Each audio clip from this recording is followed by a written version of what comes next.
Yes. 5, 4, 3, 2, 1. Welcome to Up in Your Business with Carrie McCoy, a production of flagandbanner.com. Through storytelling and conversational interviews, this weekly radio show offers listeners first-hand insight in starting and running a business, the ups and downs of risk-taking, and the commonalities of successful people. Connect with Carrie through her candid, often funny, and informative weekly blog, where you'll read and comment on life as wife, mother, daughter, and entrepreneur. And now it's time for Carrie McCoy to get all up in your business. Thank you, Jason. Like Jason said, I'm Carrie McCoy, and it's time for me to get up in your business. Before we start, I want to introduce my co-host, who you just heard from, Jason Malik from Arise Studio in Conway, Arkansas. Say hello, Jason. Hi, Carrie. If for some reason you miss any part of today's show, you want to hear it again, or you want to share it, there's a way, and Jason will tell you how. Listen to all UIYB past and present interviews by going to flagandbanner.com and clicking on Radio Show. There you may join our email list or like us on Facebook, thus getting a reminder notification of the day of the show and a sneak peek of that day's guest. And if you'd like to be an underwriter of any UIYB shows, send an email to marketing@flagandbanner.com. That's marketing@flagandbanner.com. Back to you, Carrie. If you're tuning in to this broadcast for the first time, welcome. And if you're a returning fan, you probably know this next part by heart. And I'm sorry. But at the risk of being boring, we must repeat ourselves for the newcomers. And besides that, it gives my guest a chance to settle into their seat. This show, Up in Your Business with Carrie McCoy, began as a platform for me, a small business owner and a guest, to pay forward our experiential knowledge in a conversational way. Originally, my team and I thought it would speak to entrepreneurs and wannabe entrepreneurs, and it does, but it seems to have a wider audience appeal too, because after all, who isn't inspired by everyday people's American-made stories? To see people in their totality is humanizing. We all thirst to connect and make sense of an overcomplicated world, and on this show, we have the luxury of time to go deeper than a mere soundbite or headline. And my favorite part, we always learn something. It's no secret that successful people work hard, but other common traits found in many of my guests are the heart of a teacher, belief in a higher power, and creativity, because business in of itself is creative. My guest today, Mr. Tim Zimmerman, is a self-made American entrepreneur. He began work at age 19 as a delivery driver of a large industrial rubber distribution company in Arkansas. He worked his way up the corporate ladder at said company, eventually becoming vice president to this $48 million entity with 160 employees across 6 states. As we say at the end of every one of these shows, if you have a great entrepreneurial story that you would like to share, contact me. Well, Mr. Zimmerman did just that. Tim's email to me included a sentence that read, "I'm a volunteer for SCORE." This is an acronym for Service Corps of Retired Executives, a long-standing, well-respected nonprofit that gives free mentoring advice to those who want to start or grow a small business. Having once, in my early career, been a recipient of SCORE's help and expertise, I was immediately intrigued by the thought of Tim sharing his business knowledge with our listeners, and I wanted to hear his rags to riches American-made story. He went on to say that in 2010, he took the entrepreneurial leap by becoming a minority partner in First Choice Drug Testing of Little Rock, Arkansas. Today, he's the sole proprietor, having since purchased the stock of the other shareholders, and is living the American dream as owner and operator of his very own company, First Choice Drug Testing. And as I said a minute ago, he's paying it forward with his volunteer work at SCORE. It is a pleasure to welcome to the table American dreamer, hard worker, and entrepreneur, Mr. Tim Zimmerman. Thank you, Kelly. It's a pleasure to be here with you. It's Carrie. What a way to start. I have been called Kelly all my life. Have you really? Or Terry. They call me Kim a lot. Wow. Oh, I don't Tim. know. Yeah. Tim, Kim. Well, it's nice to meet you, even if you didn't get my name wrong. It's all about being live. It's all about what? Being live. Oh, I know, it is live. I love it. From reading your history that you began work at age 19 as a delivery driver, I take it you didn't graduate from college. I did not. Did you even try? No, I knew college was not for me. Went to 12 years of Catholic parochial school right here in Little Rock. Graduated from Catholic High and just absolutely hated high school. I just knew it wasn't for me. I knew I wouldn't apply myself, so I didn't even attempt to go to college. Just back then, 81, unemployment was 10%. Remember that? Mm-hmm. You couldn't hardly get a job. Mm-hmm. And was working part-time when I got out of high school with Safeway. And my dad came to me one day, and he opened up an electric bill, and he handed it to me. He said, "Here, Tim, this one's got your name on it." Because you were living at home? Exactly. So at 18, I moved out and finally landed a full-time job with this rubber company as a delivery driver. One of my buddies worked there. So that was at the age of 19. Did you think, I really want to work at that company? Or did you think that company is close to my house? Or did you think... It was a full-time job. That's all you thought? Yeah. Back then, those were hard to come by. My buddy worked there. He'd been there about 6 months. So it was a job. That's what I thought. Yeah. You know, too many people have too many choices. When you have to have a job, it kind of takes the pressure off you to have to go, oh, should I take this job? Should I take that job? Should I not work? Should I work?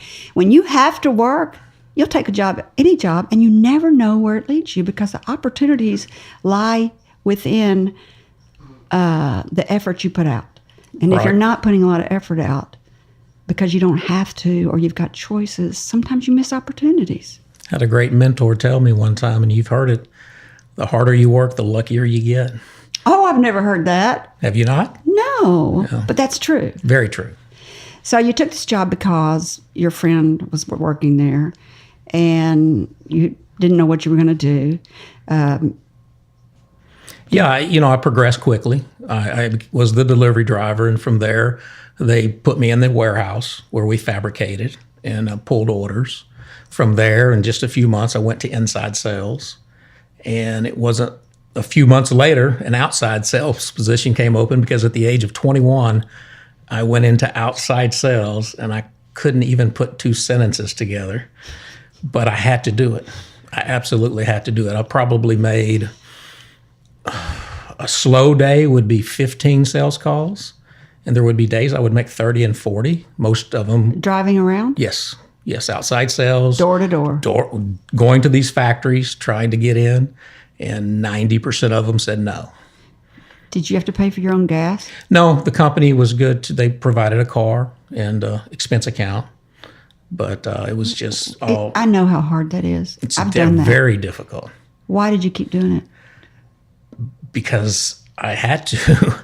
Because you had to have money. I had to have income to support myself. There was no choice, and there weren't a lot of other options out there. Outside sales was a pretty good gig. You could make some good money if you could sell or if you could get orders. So I'd seen folks in front of me do well, and I saw a good opportunity, and I went for it. Tell me about the first person you called on.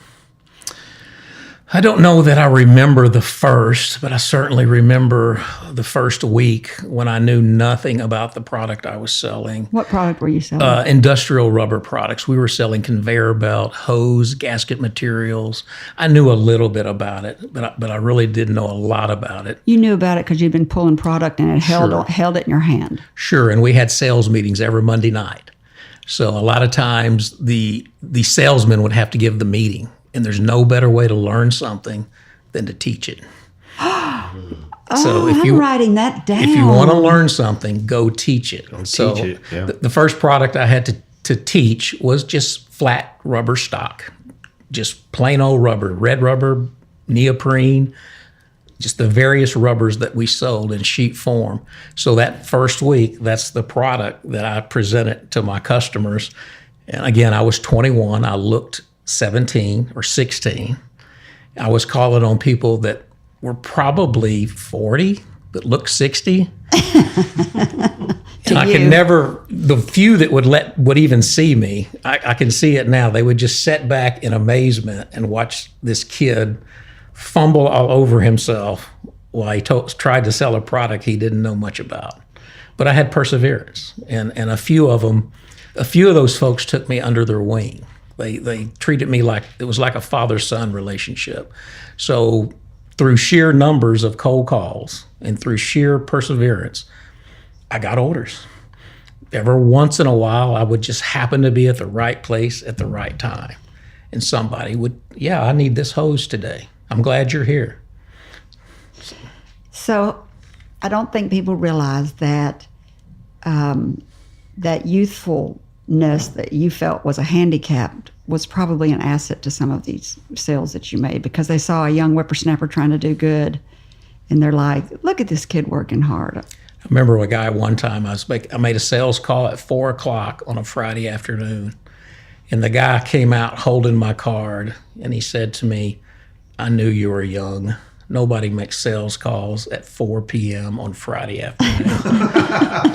So he didn't give me an order, but he didn't forget me. I love that. So who was your first sale, and when did you start making commissions? We had a program where you were able to grow into commissions, so you got a fake commission check for a few months. Oh, a draw. Yeah, sort of. And then you had an opportunity. It was really quite ingenious. You get to choose when you went on commission, but once you went, you couldn't go back. Oh. So you had the opportunity. A month or two, you would see that, wow, if I was on real commission, it would have been more money. Yeah. So it was within 6 months. I don't think they do draws very much against commissions today. I don't see that. Mm-mm. But probably within 6 months, I'd taken over a territory from a fellow that was 20 years my senior. And he just wasn't making his calls. So in about 6 months, the territory doubled, which wasn't a lot. It probably did $5,000 a month, and I got it up to 10 in 6 months, just simply from making calls. So you got noticed? Yes. So when you were a delivery driver, how did you get noticed to move into the warehouse? Just working hard. I never stood still. I can remember there was one day there was nothing to deliver, nothing to do, and I'm not one to sit still. So I just got a rag and started cleaning an inch of dust off of all the shelves in the warehouse. And the warehouse manager saw it and said, I want that guy in my department. And then from the warehouse, they were impressed with you, and the sales manager saw it and said, I want to put him into sales? Put me in inside sales on the phones. Because you have to be a self-starter to be in sales. Yes. You never know who's watching, do you? No. So just always work hard at whatever you do. Exactly. And then you doubled the sales in your new territory, in this old territory that was new to you. Right. You doubled the sales and you got noticed again. And then what happened? Well, they decided we were doing a lot of sales in Northwest Arkansas. At that time, Fort Smith was an industrial mecca with Whirlpool and things like that over there. So there was a lot of business over there. The salesman that called in that area kept telling the owner, we need a store there. We need a store there. Fort Smith is kind of cliquish. They like to buy local. So they decided to put a store in, and there were two people in front of me, and both of them turned it down. And then they finally got to me. Because they didn't want to move? They didn't want to move. So they asked me, and I jumped all over it. And you moved? Yeah, moved my 6-month-old bride, who is an only child. Oh, Matthew, you hear that? He's married to an only child. At the time, I had no idea how hard that was for her parents, but they were so supportive, and that's so important too. If your family's not supportive, you're gonna struggle. Yeah. So we moved to Fort Smith. I was 23 years old. We opened a branch operation, and I hit the ground running. Made sales calls 7-8 hours a day, then came back to the warehouse and did the warehouse work because I only had myself, my wife, and one other person. So she was working for you? She was working for me. She did all the books. For free or? No. You were paying her? Right. Oh, good. And she was our delivery driver. Oh, good. Yeah, so you got to see each other in the day. Because I was going to say, if you moved me to Fort Smith and then worked 12 hours a day, I'd be a little bit mad. So you got to see her at work. That's okay. Not really, because I was out making calls all day long. Yeah, but you were kind of together. We were talking all the time. Yeah. We were talking. Are your parents entrepreneurs? Yeah, my dad's an entrepreneur. He worked for Safeway for a lot of his life. He was a meat cutter manager. He managed the meat market, and they started downsizing, cutting people out. And at the age of 55, he told him to take this job and shove it, and he went and bought a sporting goods store. You may know it, McSwain's out on the England Highway. No way. He bought it from Mr. McSwain at the age of 55. Good for him. And did a really bang-up job with it. Is he a hunter? Yes, hunter, fisherman, whole family is. So he is an entrepreneur. What highway did you say McSwain's was on? On Highway 70. Yeah. Yeah, off of 440 out there. Going to Stuttgart. Exactly. Cater to the duck hunters. Wow. That's cool. That's really great. This is a good place to take a break. When we come back, we'll continue our conversation with Mr. Tim Zimmerman, president of First Choice Drug Testing in Little Rock, Arkansas. We'll talk about why drug testing is important to businesses, schools, courts, and rehabilitation centers, and maybe to your business. We'll hear about Tim's decision to leave the comfort of a very successful corporate career and strike out on his own. And last, we'll find out about his volunteer work at SCORE, the Service Corps of Retired Executives who mentor budding entrepreneurs, and how you can get in touch with them. We'll be back after the break. Boost morale and patriotism with a new flag or flagpole from Arkansas's flagandbanner.com. We have poles, hardware, accessories, maintenance support, installation, and custom flags. We have flags of all kinds. For the sports enthusiast, the world traveler, or history buff, we have them all. Bring in your old flag and get $5 off a new one. Consult the experts at arkansas's flagandbanner.com. Come shop our historic location at 800 West 9th Street in Little Rock, or visit us online at flagandbanner.com. You're listening to Up in Your Business with Carrie McCoy, a production of flagandbanner.com. Over 40 years ago, with only $400, Carrie founded Arkansas Flag and Banner. During the last 4 decades, the business has grown and changed, starting with door-to-door sales, then telemarketing, to mail order and catalog sales. And now, a third of their sales come via the internet. This past year, Flag and Banner added another internet feature, live chatting. Over time, Carrie's business and leadership knowledge grew. As early as 2004, she began sharing this knowledge on her weekly blog. And in 2009, she founded a nonprofit Friends of Dreamland Ballroom. And in 2014, Brave Magazine was launched. Today, she's branched out to the radio with this very production, podcast, and live stream on Facebook. Each week on this show, you'll hear candid conversations between her and her guest about real-world experiences on a variety of businesses and topics that we hope you'll find interesting and inspiring. If you'd like to ask Carrie a question, share your story, or underwrite any of her past or present shows, send an email to questions@upyourbusiness.org or message her on flagandbanners.com Facebook page. Back to you, Carrie. Thank you. You're listening to Up in Your Business with me, Carrie McCoy, and I'm speaking today with Mr. Tim Zimmerman, president of First Choice Drug Testing in Little Rock, Arkansas. Before the break, we learned that Tim's dad bought McSwain Sporting Goods out there on Highway 70. I just think Little Rock is so small. Last week, the girl I was interviewing, it turned out her daughter was my granddaughter's birthday pal at school. And follow that. I mean, try to follow that. So Little Rock's so small. I do love that about our town. But we also talked about how you didn't go to high school, how you necessity was the mother of invention, and that you had to invent yourself after high school, and took a job as a delivery boy. That you worked hard and got noticed by the warehouse manager, moved into warehouse, and then you moved up to sales, where you are back in the old days when you used to actually be able to make cold calls and go in and talk to purchasing agents. And I really relate to that. That's exactly how I started my business, and that you were doing that, and at the age of 23, you've been noticed and we're third on the list to be offered a store in Fort Smith, Arkansas. What was the name of your company? Do you mind saying the name of your company? No. We were part of about a 50-store group, and we all went by the name of the city. So it was Fort Smith Rubber and Gasket was the name of the company. Oh, okay. So when in the beginning, I thought maybe you would tell people that if you want to get noticed, I knew you would say work hard and get noticed, but I didn't know if maybe another option would be to go to the human resources department. But back then, I don't guess that's really what you did. I don't even know if they had human resource departments to say I want a raise, I'm doing good, or to call attention to yourself. But that's not how you did it. No, I just worked hard and Got noticed. Got noticed, and they had a fair pay scale, and they compensated fairly. So I love this about Warren Buffett. He is this geek that I am in love with. This geek. I love watching all the things he's just the worst speaker that ever walked the planet, and I just love watching his YouTubes. And I was watching one of him while he was speaking to a group of MBA students at Harvard, and one of the students asked how to go about getting a job after graduation. And he said, and I'm paraphrasing, he said, research the company you would like to work for.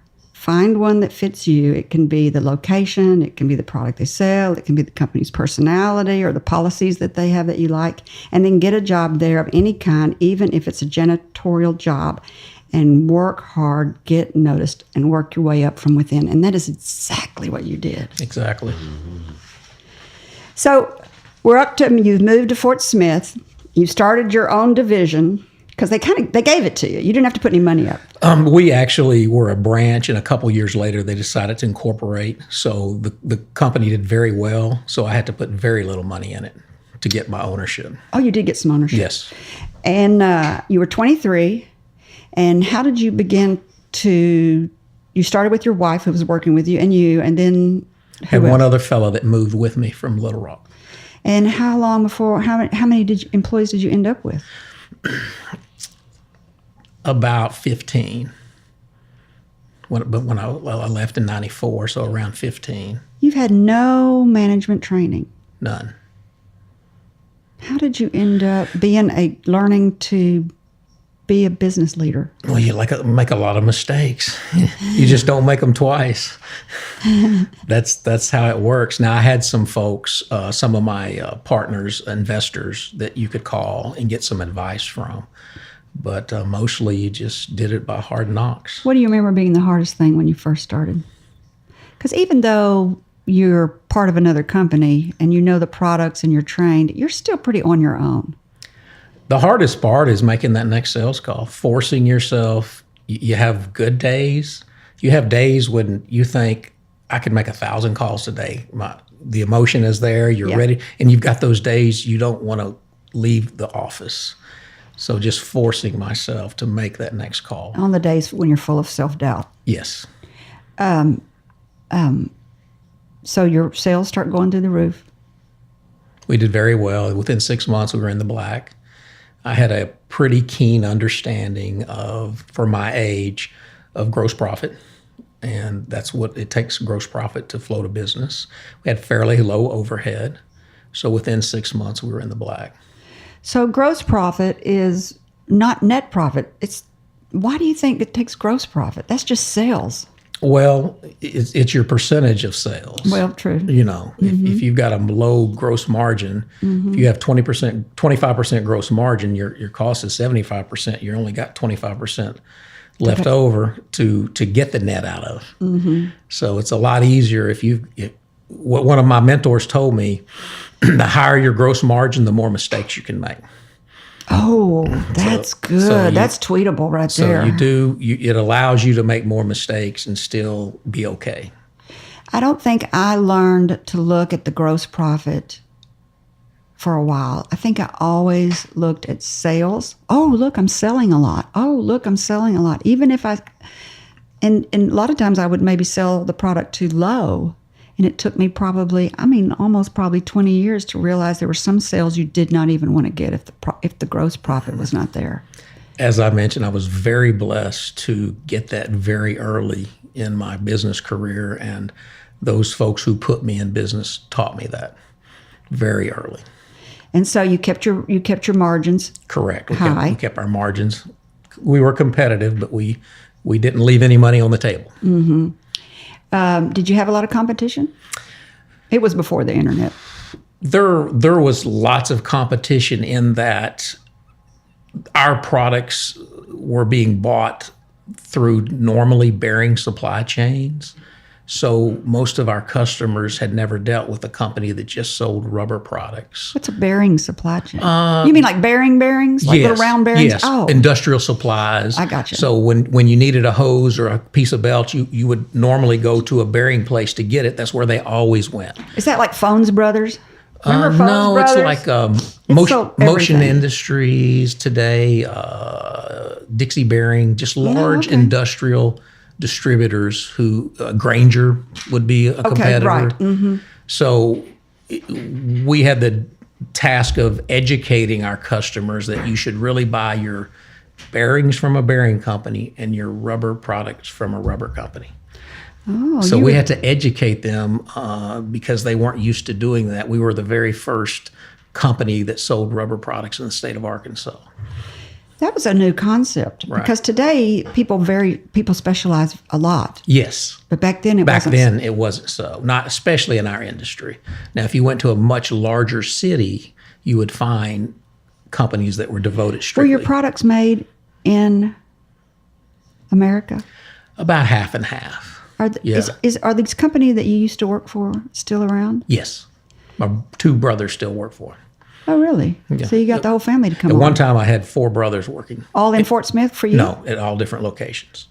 And we're down to 2. So what do you think was your biggest strength? Well, I already heard you understood gross profit. But as a manager, what do you think your biggest strength was? Perseverance and just handling people and treating people like they would want to be treated and trying to make them as happy as possible because happy employees are productive employees. So you're not talking about customers. You're talking about, so you had perseverance at going out and getting new business. Right. And you had understanding for your employees because you had been an employee. Right. I think it helps a lot when you've worked and you've been an employee. And you've had good and bad bosses.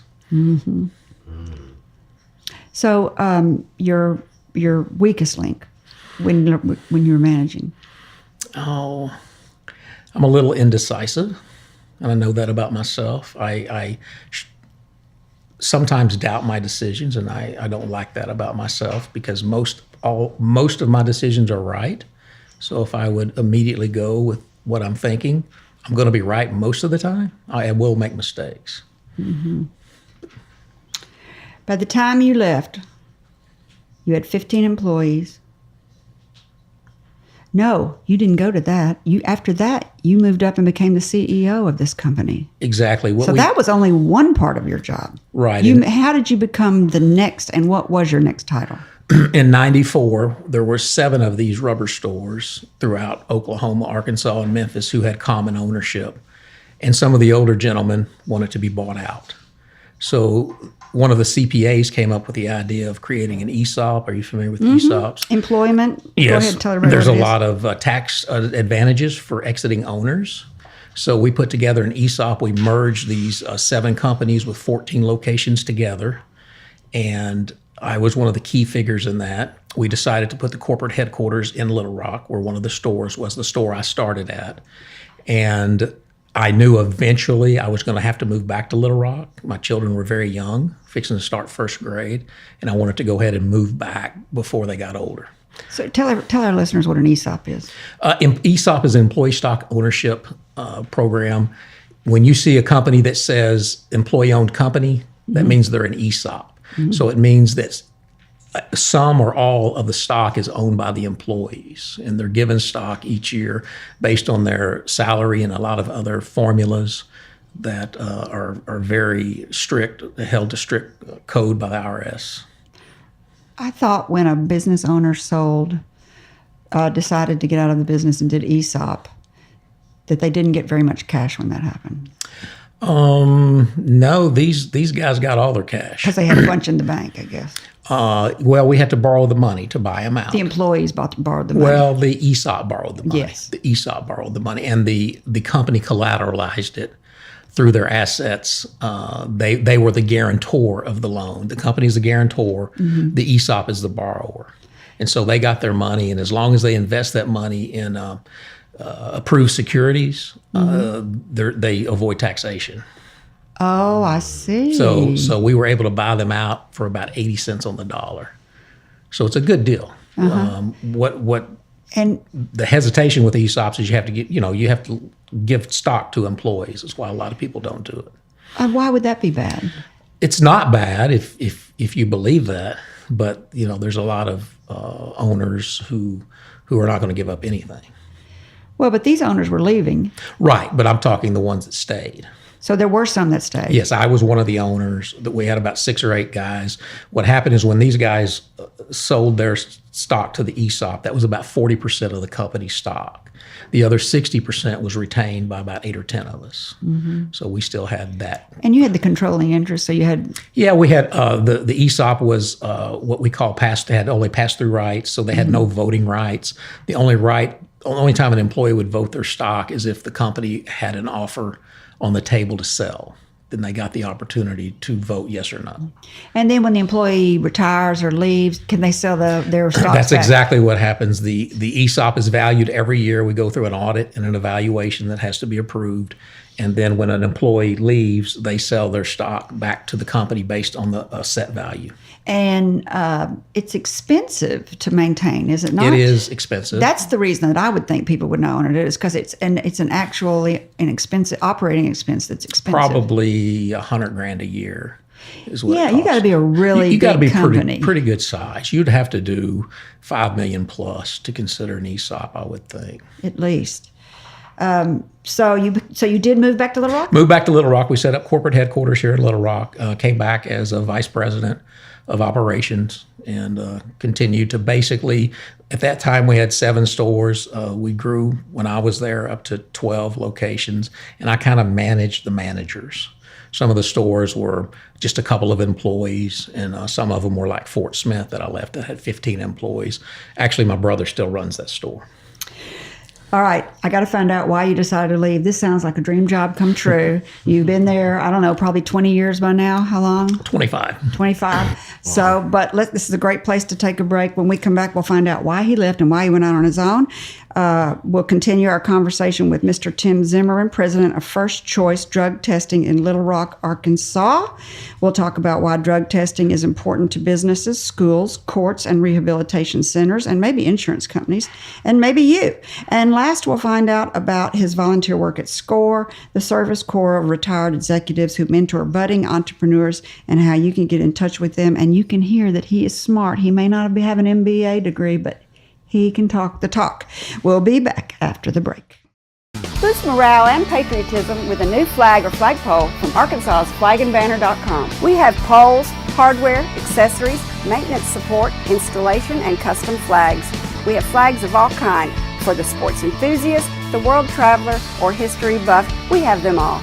Bring in your old flag and get $5 off a new one. Consult the experts at Arkansas's flagandbanner.com. Come shop our historic location at 800 West 9th Street in Little Rock, or visit us online at flagandbanner.com. Flag and Banner is proud to underwrite Up in Your Business with Carrie McCoy. This weekly radio show and podcast offers listeners firsthand insight in starting and running a business, the ups and downs of risk-taking, and the commonalities of successful people shared in a conversational interview with Carrie. Along with this radio show, flagandbanner.com publishes a free biannual magazine called Brave. First published in October 2014, this magazine celebrates and inspires readers through its human interest in storytelling. The Department of Arkansas Heritage recognized Brave Magazine's documentation of American life and microfiches all editions for the Arkansas State Archives. Free subscription and advertising opportunities for the upcoming spring 2019 edition are available at flagandbanner.com by selecting Magazine, where you can read previous stories and learn about advertising opportunities. Back to you, Carrie. Thank you. You've been listening to Up in Your Business with me, Carrie McCoy, and I'm speaking today with Mr. Tim Zimmerman, president of First Choice Drug Testing in Little Rock, Arkansas. So before the break, we talked about Tim going up through the ranks at this rubber company and ended up getting to be an owner of it and living in Fort Smith with his wife, who was an only child who moved there with him. We just got to give kudos to her. And to her father and mother. And then they moved to Little Rock, and he's now working at this rubber company. It's $48 million in sales. Am I right? That's when I left. That's what we were doing, 48. You're living in Little Rock. Your kids are probably pretty grown. You told me before the break that your dad at 55 quit corporate Safeway stores, where he was a manager of the meat department, and bought McSwain's Sporting Goods in Stuttgart. And now I got to figure out why you're leaving this great company that you're part owner in to go out on your own. It was involuntary. Oh, who'd you make mad? Well, the fellow that was the president. That'll do it. He's the one that hired me. You were the vice president. Correct. And so y'all had a disagreement. Yeah, we started not getting along. You didn't like his business practices? I don't know. I don't. We were going in different directions, and I'm not sure. We'd been together a long time, and myself and 3 or 4 guys that grew up together were in upper management, and my theory is he was threatened by that. So he got rid of all of us. Every one of y'all? Within a 2-year period. Did it hurt the company? I don't think so. I don't really know. My brothers still work there. You would have to ask them. Well, you didn't get rid of one of your friends. You left your brother. Yeah, 2 of my brothers are still there. So y'all don't talk at Christmas dinner about how the company's doing? No, I don't bring it up. That's no longer a part of my life. And I just even when we do talk about it, I talk about when I run into old friends that are still in it, I don't even like to talk about it. That's been there, done that. Yeah, exactly. That is my mantra. So what now? That is my mantra. But you mentioned the higher power. That happened July of 2007, when everything crashed in 2008. Yes. So I mentioned the ESOP earlier. They had to buy my stock out. I had a considerable amount of stock. So the next year, the stock dropped 40%. So somebody was looking out for me. Wow. So if it was going to happen, that was the year to happen. That was right at the peak, yes. Right before the bottom fell, right before the correction. Correct. Or the banking crisis, whatever you want to call it. Right. Well, I wondered when I was researching you if something like that happened, because before you started the business you have called First Choice Drug Testing, you went to work for 2 years as the general manager at CC Commercial Cleaners. Yes, a good friend of mine that I had met. His son actually worked for us at the rubber company. It's how I met him. And we both are car guys, had a passion for cars. So, and he worked about a block from the rubber company. So I went over there and actually gave him a ride in my Dodge Viper one day. And we just became instant friends. So when I lost my job, I floundered for a while. I had a non-compete that we wound up going to court over. So I couldn't do a whole lot of anything. So finally, after 6 or 8 months, he said, "Why don't you just come to work for me?" So I went to work for him. Do you sell cars on the side? No, but I know the folks that do. There's a Tim Zimmerman online that sells cars. Yeah. There's a Zimmerman Motors as well. Oh, that's what it must be, Zimmerman Motors. Yeah, I know John and those folks, but we're not related. Well, when you said you love cars, I thought, are you the Zimmerman? No. How many businesses do you have? So you go to work for this guy. Let's tell everybody what this company does. They sweep parking lots. They're a parking lot sweep. He's the largest parking lot sweeper in the state of Arkansas. He's got about 20 trucks. And if you see a sweeper truck running around a Walmart parking lot in the middle of the night, that's his guys. Yeah, it's a cool business. Yeah, it really is. I have a friend that works for a sweeping, I don't know if it's this one, and it's perfect for their marriage because she works in the day and then comes home and he leaves at night and goes and sweeps parking lots all night. And so then they see each other on the weekends. Yeah. I've never, ever thought about that, about somebody's got to be cleaning those parking lots. They do. You don't think about it. So you worked there for 2 years and you did a lot of good things for his company. Yeah, we I worked with sales. I worked with the guys. I just treated it as if it were my own because, Jim's just such a great guy. And he really had it in mind for me to take it over. It's really what he wanted. But you didn't want to. Why? Oh, in that business, all the work is not done Monday through Friday, 8 to 5. It's Yeah. all done other hours. And I'm a firm believer that if you're going to run a business, you should be there when the business is being run.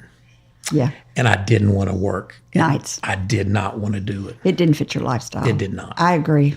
I wouldn't have done it either. didn't. There's not enough money in the world to make me want to And- do and I that. Some didn't. people are night people, though, but I'm Right. not. I'm not. And fortunately, I didn't have to do it. Yeah. So, how did you find out about first choice drug testing? Well, some fellas that I grew up in the same neighborhood with had this little drug testing company, You have a lot of successful friends in your life. and they knew me. They knew my background and knew where I'd been. And so the company was struggling, and they just fired their manager. So they came to me and asked me to run it for them. They got a great guy for probably cheap. Well, I told them no. First, I told them to bring me the financials because I'm a numbers guy. Yeah. It's all about the numbers. There was nothing there. Yeah. So I said no, and they kept asking me, and I kept saying no. And then finally, one day they said, well, what if we gave you part of it? I said, I'm interested. So they gave me 25%, and I started running it. And they had a lot of things going for them, a lot of tools in the shed, so to speak. And I could see, I did a little research on the market and the competitors and the gross margin. And I could see there was some opportunity in the city. So I started running it, and over time bought them all out. That list you just said is a great list for people to use when they want to look at buying another business. You looked at the competitors, Got to look at competitors. I looked at that harder than anything. you looked at the market, Looked at the market, looked at the gross profit, the gross profit. and said, okay. Yeah. So let's talk about that business. How old is it now? It was started in 06, so it's Oh, it's getting old. 13 years old. I've It's been over there the- since 2010. Tell me about the market. Drug testing is, we primarily test mostly for employers. We do some criminal or some court testing, some personal testing, but the bulk of our business is employers. And there are lots of employers that are mandated to test, all federal employees, truck drivers, train operators, airline pilots, they have to be tested. Thank goodness. Right, exactly. Yeah, really. And more companies, I would say the trend is ticking up on who does test versus who doesn't. Pharmacists need to be tested. Yeah, all medical, nurses, doctors, anybody who has access to prescriptions, you'll find that they normally have a fairly robust testing program. We don't drug test, and I'll tell you why. Because marijuana is one of the things that you test for, right? Correct. And they can use that against one of my employees if by chance they happen to get hurt on the job and had to go to the emergency room. If we had drug testing in place, they would drug test them, and the insurance company could use that against them if they found marijuana or something in their bloodstream, right? Correct. And it could be marijuana from 2 days ago. That's correct. Doesn't mean they were high at work. That's correct. And I don't feel like Flag and Banner should be in people's lifestyle that much. Everybody has a different opinion on that. Oh, sure. You know, I'm not that I'm right. Yeah. The drug testing industry's stance on medical marijuana, any type of marijuana, legalized marijuana, is that it's illegal federally. And the problem with it is if you test positive, just as you said, I don't know if you smoked 5 minutes ago or 5 days ago. Is it that stay in your system that long? How long does it stay? It can stay, they say 30 days, 30 but days, yeah. Oh, look, Radio Jesus knows. He's already researched it. we've had folks that it's stayed up as long as 90. They're lying. No, we tested them every week. So no, they're not lying. It depends on your metabolism, your body weight, the strength of the marijuana you use, how much you use. Oh, and it's good these days. Yeah. I wouldn't go Listen near. to Carrie. I wouldn't go near that stuff. That's not like it was when I was in high school. Exactly. You can smell guys in the grocery store walking by you. You're like, what? But, there's some things to consider. A lot of companies have moved towards saliva testing, especially for marijuana, because it only has a detection window of 2 or 3 hours. So a Oh. lot of companies are starting to move towards Well, it that. lowers your insurance rate, doesn't it, if you drug test? Insurance carriers like for employers to drug test, and there is a program, Arkansas Workers' Comp Drug-Free Workplace Program. If you follow that program, the insurance carrier has to give you 5% off your insurance. If I had a lot of employees, and I offered a lot of insurance, I Right. would have to do that. It would just make good business sense. I don't have that problem, or In a lot of cases, that 5% would cover the cost of your drug testing. it'd be just enormous. Yeah, lots of money. It could be really big. So you've implemented operational efficiencies, like what? You've provided employee motivation to help form a company culture of growth and prosperity. You've improved and reflected on increased sales and improved the bottom line, because that's what you do. And like you said, you bought, or did you say it? You've bought everybody out now? Yes. Yeah. My son decided he wanted to get involved. And when that happened, I knew I could grow it. I just hadn't really focused on growing it when I had partners, because that would just increase a higher deficit for me to buy them out in the future. Oh, that's a good point. So when he decided to get involved, then I approached my last partner and we struck a deal and I bought him out.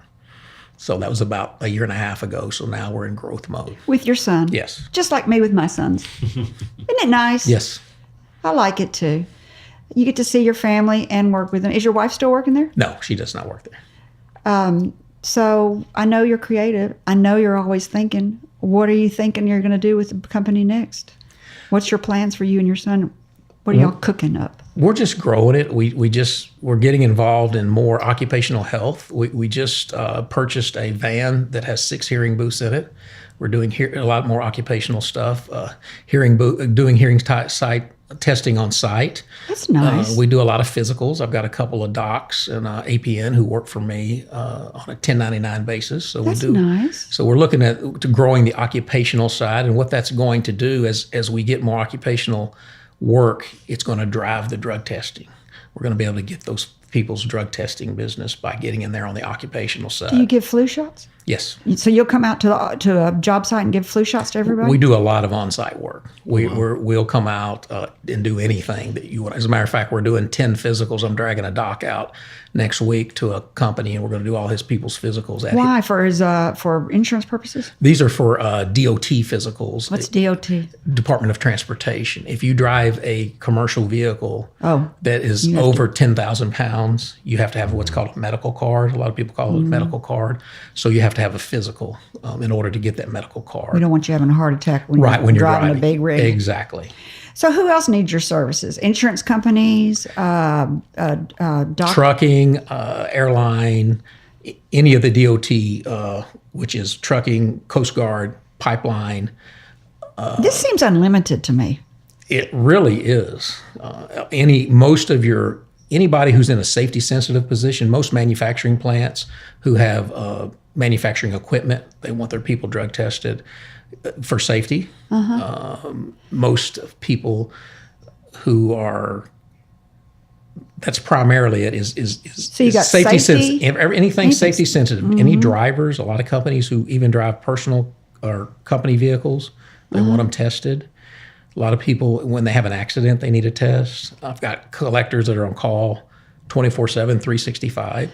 So we get called out in the middle of the night. If you see on the news, big truck, big wreck, Yeah. it might be us out there doing the testing because they have to be tested quickly. And the EMTs can't do that? No, this is if it's federal DOT testing, you have to be a DOT certified collector, and you have to have the training, and you have to have the breath alcohol device that is DOT approved. Are these people all have training to do that? I mean, what kind of training do they have to get to come to work for you? Yes, we train them. You train them? Yeah, we train in-house. The DOT's training is fairly loose. It doesn't specify. It gives you some pretty broad guidelines. So we do our own training. How many employees do you have now? I've got 6 full-time, and then I've got about 8 that work on a 1099 basis when I need them. So you're just going to keep it blowing and going. Did you get any surprises when you started this business? None that come to mind. Well, it shouldn't have been a surprise is how weak the competitors are. Oh, thanks for bringing that up. I was Yeah. going to ask you, who are your competitors? A lot of drug testing is done at urgent care centers, which are really medical facilities Yeah. that do drug testing. And when's the last time you went into one of those places and got service? How long did you have to wait when you went in there? Did they really treat you like a customer? Well, what I've done is I've brought my level of service in the industrial world. If you didn't have customer service, you didn't have a business. Yeah. You said yes to everything. And I brought that level of service to this little drug testing company, which nobody had seen. And so now people love us. You going to go across state lines, or can you? No, I don't want to. You don't? Your son would. I learned a long time. I mean, I did all that. We did the 160 employee thing, and you look back and Lost its fun. yeah, and I was a lot happier when I had 10 or 12 people there in Fort Smith, when it was just me. Let me take a break and say you're listening to Up in Your Business with me, Carrie McCoy, and I'm speaking today with Mr. Tim Zimmerman, president of First Choice Drug Testing in Little Rock, Arkansas. I want to talk about SCORE. You started working for or volunteering for Correct. SCORE. Tell our listeners what SCORE is. SCORE is a nonprofit. We are a resource partner for the Small Business Administration, so our funding comes from the SBA, what little we get. They've been around since the early 60s. I've tried to figure that out. I could not figure out when they were. Yeah. Hey, listen, Tim, before we go on, tell people how they can get in touch with you. And we're going to wrap it up again. How do people call your SCORE services? There's Not your SCORE services, your drug testing services. just firstchoice-testing.com. Oh, okay. Get anywhere there, or the number's 501-661-9992. Say the website again. Firstchoice-testing. I hate that dash. Yeah. But we're going to put it on the Flag and Banner website also for people to be able to get it. And we'll recap it again here at the end of the show. We'll say it again. But let's go back to SCORE. It started in the 1960s. Early 60s. It's got SBA support? I didn't We realize are that. we are what's called a resource partner for the SBA. So yes, our funding comes through the SBA. We're very intertwined with the SBA. Our office is at the SBA office. Oh, So we're a nonprofit, and what we do is we try to help people who want to grow a business or start a business, and we do that through education and mentoring. And we just walk people through the process and try to help them know what they don't know. know what they don't know. Boy, isn't that the truth? Do you help them write a business plan? Yes, yeah, we'll help them with plans. We don't do the work for them, but You don't? we're going to give them plenty of tools to show them how to do the work. Do you? But the small, what used to be called the SBDC, now it's something else, I think.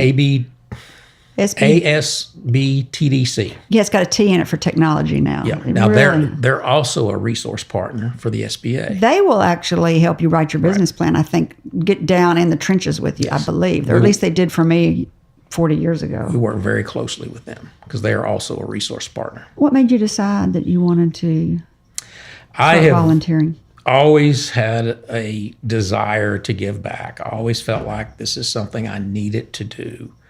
Always. And I've never found anything that really spoke to me from a volunteer standpoint. I even thought about going to the ASBTDC and volunteering. And then I saw a commercial one day about SCORE. Had no idea it existed. What? Had no idea. Wish I'd have known when I was 23. Yes. I could have used them. And so just called them up and volunteered. Well, maybe today someone's listening that didn't know about them. Exactly. I think that was your big motivation for coming on, or at least that's how you started your email to me. It's that you're a volunteer at SCORE. And me, having used them when I was in my 20s, was like, I know that. Oh, Wow. I think we're getting a phone call. Do you see a flashing light? Yeah, I do. Let's see if there's a caller there. Do you know how to answer it, Jason? I think so. Hello, caller. Can you hear me? Yeah, I got you. Okay, good. You have a question for my guest? Absolutely, absolutely. First of all, God first. I want to let you know that I'm Adrian Brewer, and I was just listening to the show, and I wanted to find out about that small business. help. The mentoring, the SCORE, SCORE. How do you get in touch with them? Just go to littlerock.score.org. Okay, stand by. Let me see if I can grab a pen real quick. And it'll also be on flagandbanner.com's website too. We'll put a link in there for you. But have you got a pen yet? Yeah, stand by. Let me grab a pen. Are you in the Flag and Banner? Are you in the Flag and Banner showroom? What'd you say? You help with business plans? Because Yes. I run a small business. Yes, we can help you. And I'm talking about I am so lost. I know how to do the business, but I'm talking about as far as the business aspect of it, I love it. I'm bold. Come on, you got your pen yet? Yeah, I'm ready. Okay. Just call. The easiest way to reach us is send us an email. And it's Okay. Little Rock Score, all ran together, Little Rock Score at sbcglobal.net. What is the phone number? It's a 501-324-7379, extension 302. Say that again because I bet he can't write that fast. 501-324-7379, extension 302. Got it. All right. Thank you so much. You're welcome. welcome. Thanks for calling, caller. Yep, bye. Well, that makes me feel good about myself today. I don't know about y'all. I got a gift for you. Here it is. Cool. It's a desk set for the U.S. and Arkansas flag to put in your office at Awesome. your first choice drug testing office shelf. Thank you very much for coming on. Boy, I enjoyed talking to you. We could talk a long time. Yeah, I think we could. I relate to you so I can much. see. Who's our guest next week? We are replaying the interview from 1 year ago with Mr. Walter Hussman, publisher of the Democrat Gazette newspaper in Little Rock, Arkansas. Walter Hussman is a third-generation newspaperman and a giant in the newspaper business. He has 2 claims of fame. I listened to his show again just this morning when I decided to play him again next week, and it is a wonderful show. He has 2 claims of fame. He merged the Arkansas Gazette with the Democrat newspaper, one of the biggest newspaper wars in America. He navigated that and he was literally David against Goliath, and he won. And seriously, awesome. he navigated the business change from print to online subscriptions during the .com boom, and he mentored other newspapers on how to do it. He is a rock star. Jason, will you tell our listeners how they can become a part of the show? If you have a great entrepreneurial story you'd like to share with Carrie, like Tim did today, you can send a brief bio to questions@upyourbusiness.org, message on flagandbanner.com's Facebook, or make a comment on Carrie's blog. Thank you, Jason. And lastly, to our listeners, thank you for spending time with me and Tim. If you think this program has been about you, you're right. But it's also been for us. Thank you for letting us fulfill our destiny. Our hope today is that you've heard or learned something that's been inspiring or enlightening, and that it, whatever it is, will help you up your business, your independence, or your life. I'm Carrie McCoy, and I'll see you next time on Up in Your Business. Until then, be brave and keep it up. You've been listening to Up in Your Business with Carrie McCoy, a production of flagandbanner.com. If you miss any part of the show or want to learn more about UIYB, go to flagandbanner.com and click on Radio Show. Like us on Facebook or subscribe to her weekly podcast wherever you like to listen. All interviews are recorded and posted the following week with links to resources you heard discussed on today's show. Underwriting opportunities available upon request. Carrie's goal is to help you live the American dream.